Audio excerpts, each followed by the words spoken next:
Mas afinal, e se o mundo inteiro falasse a mesma língua? Pense nisso por um instante. Nenhum mal-entendido em viagens, nenhuma barreira entre povos, nenhum tradutor automático tentando decifrar o que alguém quis dizer. Um planeta onde todos se entendem na primeira palavra. A ideia parece quase utópica, um sonho de unidade global. E, de certa forma, essa visão já foi tentada, com um idioma que prometia acabar com todas as fronteiras linguísticas: o Esperanto. A história dessa língua começa no fim do século XIX, em um período em que o mundo estava mais dividido do que nunca. Guerras, nacionalismos, disputas coloniais e fronteiras sendo redesenhadas a cada década. Nesse cenário, um jovem médico polonês chamado Ludwig Lieser Zamenhof acreditava que o grande obstáculo da paz mundial não era apenas político, era linguístico. Ele via a confusão entre povos de diferentes idiomas como uma raiz silenciosa de desconfiança e conflito. Pessoas que não se entendem, pensava ele, não se unem. Foi assim que, em 1887, Zamenhof lançou uma língua completamente nova. Ela não pertencia a nenhuma nação e não privilegiava nenhum povo. Ele a chamou de Lingvo Internacia, ou Língua Internacional, mas o pseudônimo usado na publicação, Doktoro Esperanto, que significa aquele que tem esperança, acabou dando nome à própria língua. E assim nasceu o Esperanto, uma das tentativas mais ambiciosas da humanidade de criar uma linguagem universal. Mas o que tornava essa língua diferente? Zamenhof tinha uma missão: criar algo fácil de aprender, lógico e neutro. O Esperanto tem uma gramática extremamente regular, sem exceções absurdas como em tantas línguas naturais, e um vocabulário formado a partir de raízes principalmente do latim e das línguas europeias. Em vez de memorizar 1000 conjugações, o falante de Esperanto aprende padrões simples que se repetem em todas as palavras. Era uma língua construída com propósito, como um instrumento de comunicação global. E surpreendentemente funcionou. Em poucos anos, o Esperanto se espalhou por dezenas de países. Clubes foram criados, livros foram traduzidos, revistas publicadas e congressos internacionais reuniam pessoas que, vindas de diferentes partes do mundo, conseguiam conversar sem tradutores. Parecia que o sonho da humanidade finalmente havia encontrado sua voz comum. Mas então surge a pergunta inevitável: se o Esperanto era tão promissor, por que não deu certo? A resposta é complexa. Uma língua para viver precisa mais do que regras e vocabulário. Ela precisa de poder político, de economia, de cultura. Nenhum governo forte da época adotou o Esperanto como língua oficial. Nenhum império o utilizou como ferramenta diplomática. Enquanto isso, o inglês ganhava espaço por meio da expansão britânica e, mais tarde, americana.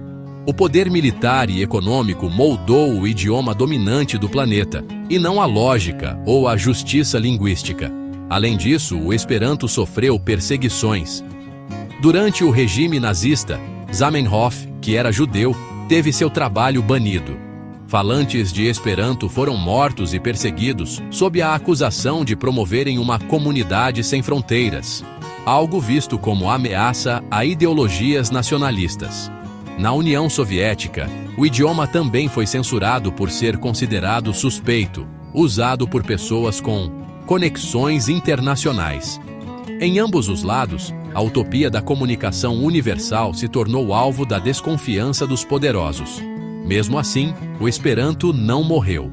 Até hoje, comunidades de falantes resistem em todos os continentes.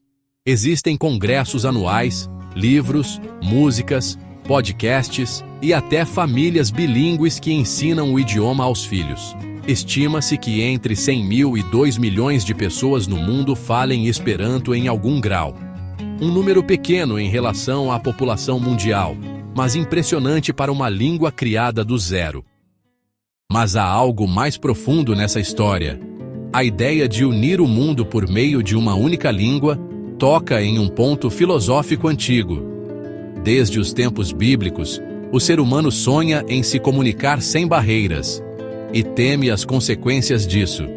No livro do Gênesis, há a história da Torre de Babel. A humanidade, então unida sob uma só língua, decide construir uma torre que alcançaria os céus. Deus, ao ver a arrogância humana, confunde suas línguas e espalha os povos pela terra. Desde então, a diversidade linguística passou a ser vista tanto como castigo quanto como característica essencial da humanidade. Zamenhof, de certo modo, tentou reverter Babel, quis reconstruir a ponte entre os povos. Mas o tempo mostrou que as línguas são mais do que instrumentos de comunicação. Elas são a expressão de culturas inteiras. Quando uma pessoa fala, carrega séculos de história, tradições, sons e pensamentos moldados pela sua terra. A língua é um espelho da alma de um povo.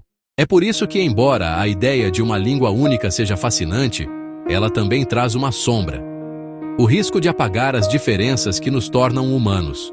Se o mundo inteiro falasse a mesma língua, talvez fosse mais fácil negociar acordos, fazer negócios, compartilhar ciência, mas também perderíamos parte da poesia das culturas.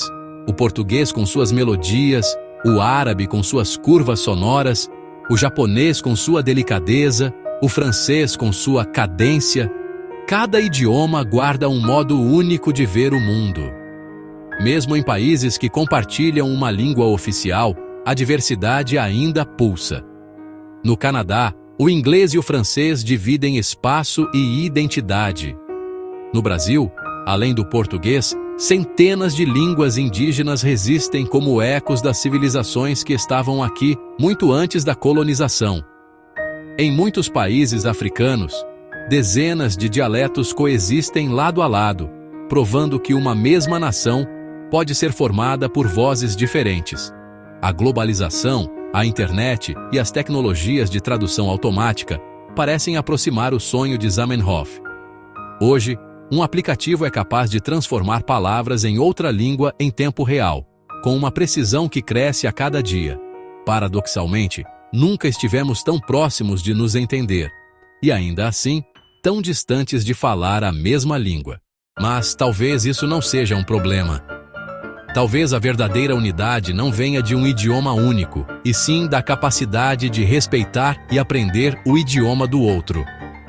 Falar é mais do que pronunciar sons. É compreender intenções, histórias e emoções. Quando alguém se esforça para aprender uma nova língua, está na verdade dizendo: eu quero te entender. O Esperanto foi, e ainda é, uma bela tentativa de colocar o entendimento humano acima das fronteiras. Ele nos lembra que a linguagem é o que nos separa, mas também o que nos conecta. Que cada palavra que traduzimos é uma ponte entre mundos. E que talvez o maior erro da humanidade não tenha sido construir Babel, e sim esquecer o motivo de tê-la erguida. A vontade de alcançar juntos algo maior do que nós mesmos. No fim, talvez o mundo não precise de uma língua universal, mas de uma compreensão universal. E enquanto essa não chega, o simples fato de podermos dizer saluton, hello, hola, olá ou namastê, ainda que em vozes diferentes, mostra que o verdadeiro milagre da comunicação não está em unificar o idioma, mas em continuar tentando entender uns aos outros.